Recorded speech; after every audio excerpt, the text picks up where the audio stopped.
جس طرح آپ کے علم میں ہے ماہورہ میں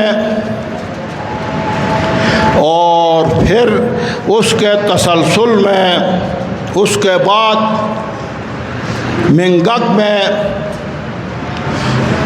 جو افسوسناک دردناک واقعات رونما ہوئے، رخ دیے،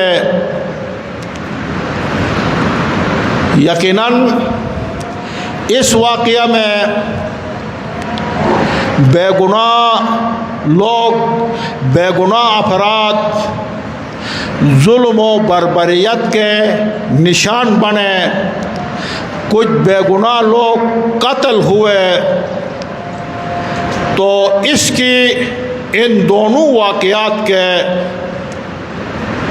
پوری قوم مرکز بھرپور سخت اور شدت سے مذمت کرتے ہیں، اور اس قسم کی وحشت و دہشت گردی جس شکل میں بھی ہو ہم اس کے مخالف ہیں، اور ہمارا ہمدردیاں ہم سوگوار خاندان کے ساتھ کھڑے ہیں۔ اور اس حوالے سے آپ نے دیکھا توری قوم نے، مرکز نے سوگوار خاندان کے ساتھ اور حکومت کے ساتھ مکمل تعاون میں رہا۔ یقیناً ان واقعات کا تسلسل میں جہاں تک سمجھتا ہوں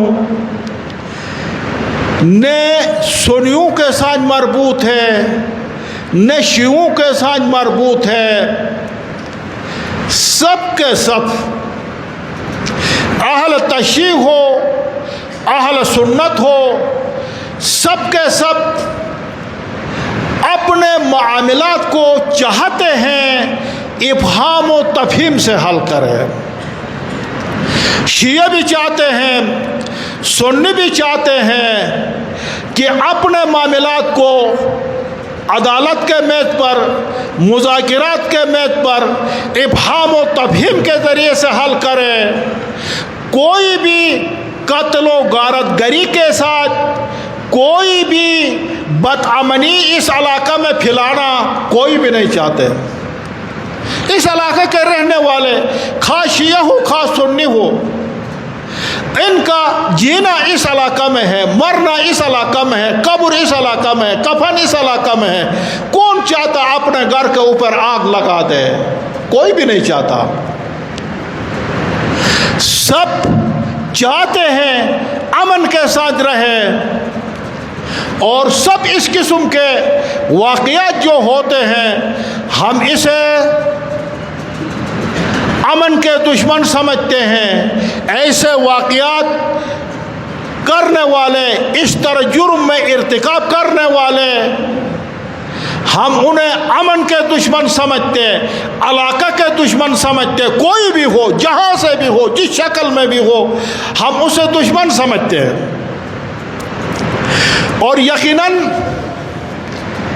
توری قوم اپنی ذمہ داری کو پورا کر رہی ہے۔ شیعہ سنی کی طرف سے کوئی مسئلہ نہیں ہے۔ ہاں، کچھ باتیں ایسی ہے جو عوام کی بس کی نہیں ہے، جو رعیت کی رسائی اس تک نہیں ہے۔ عوام کی بس کی بات ہوتی تو وہ معاملات بھی حل کرتے، لیکن عوام کی بس کی بات نہیں ہے۔ مثلا مثال کے طور پر اس طرح جو جرائم پیشہ افراد ہیں، اس طرح امن کو خراب کرنا چاہتے ہیں، جس سے بھی ہو، خواہ شیعوں سے ہو خواہ سنیوں سے ہو، امن کو خراب کرنا چاہتے ہیں، دہشت و وحشت علاقہ میں پھیلانا چاہتا، قتل و غارت گری کرتے، ان مجرموں کو پکڑنا، ان مجرموں کو ان کے جرم کے مطابق سزا دینا، ان کو پکڑنا، یہ حکومت کی ذمہ داری ہے، یہ حکومت کی بس کی بات ہے۔ اور حکومت کو چاہیے کہ امن کو قائم کرنا چاہتی ہے تو مجرموں کو پکڑے، جہاں بھی ہو کوئی بھی ہو، مجرم کو پکڑے، اسے سزا دے دے، اسے پھانسی میں لٹکائے اگر مستحق پھانسی ہے،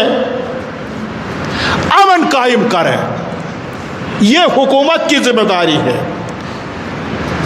اگر حکومت مجرموں کو نامعلوم کہہ کر چھوڑ دے تو حالات بھی ٹھیک نہیں ہو سکتی۔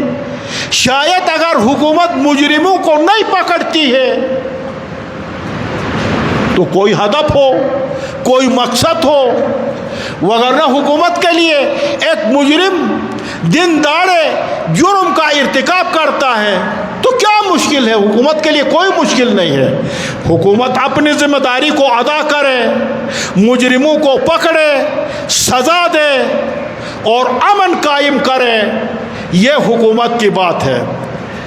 ظاہر ہے اگر مجرم کو نہ پکڑے، سزا نہ ہو، جرائم کی دنیا وسیع ہوتی جائے گی، جرائم کے اوپر کنٹرول نہ ہو تو کیسا امن آئے گا؟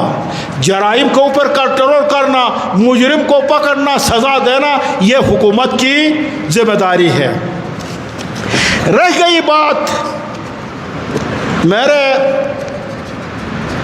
برادران اہل سنت اور شیعوں سے یہی گزارش ہوگی کہ دیکھیں، عام بے گناہ افراد کا قتل کرنا کسی مذہب میں، کسی دین میں جائز نہیں ہے، حرام قرار دیا ہے۔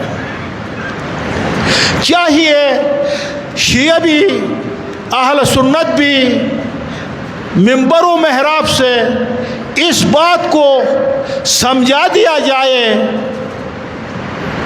کہ یہ بے گناہ افراد کا قتل لا یجوز، اسلام نے جائز قرار نہیں دیا۔ قرآن کی کھلی آیت ہے کہ ایک بے گناہ انسان کا قتل قرآن نے پوری انسانیت کا قتل قرار دیا ہے، یہ صحیح نہیں ہے۔ اور دوسری قرآن کا صریح آیت ہے، جس نے بھی کسی بے گناہ فرد کو قتل کر دیا اس کا سزا جہنم ہے، اسے جہنم میں ڈال دیا جائے گا۔ تو اس لیے خواہ شیعہ ہو خواہ سنی ہو، وہ اسلام کو مد نظر رکھ کر اسلام کے دستورات کے مطابق ہمیں چلنا چاہیے، اور اسلام کے مطابق اگر ہم چلے، ایک دوسرے کی خون کی حفاظت کرے، ناحق خون کو نہ گرائے، تو امن بھی ہے، اچھائی بھی ہے، کاروبار بھی ہے، اقتصاد بھی ہے، سب کچھ ہے، تعلیم بھی ہے، ترقی بھی ہے، مضبوطی بھی ہے۔ وگرنہ قوم بکھر جائے گی، قوم خراب ہو جائے گی، کمزور ہو جائے گی، اس سے پاکستان کمزور ہوگا۔ اور دعا ہے